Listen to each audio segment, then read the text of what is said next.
An Préachán agus an Madra rua. Bhí Préachán ag gceithil tuachtas béar lá. Chonaic sé píosa cóise ar an dalamh. Bhí ocras mar sin féach sé sus an píosa cóise agus deill sé suas ar chrán. Tháinig an Madra. Bhí ocras a siúd leis. As nuair chonaic sé an cháis an ngabba Préachán. Líonn sé suas stiad is dermad. Nach even an tíntas is sé sin. Agus nach glótain na clétí atát. Deirt ar lam go bhfuil go álan bína go chomá.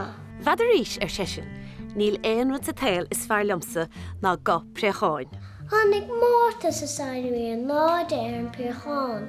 Tá hen mal a chomór san leis go choscail sé a bhíal. Cá ar sé sin. Héit an píosa cóise ar an dalamh. Ach má héit go hapig a sciúpan Madra le sé. Is cheise siar na bholagaí. Sin é mar scéalsa. Tá bríad an bíocht ní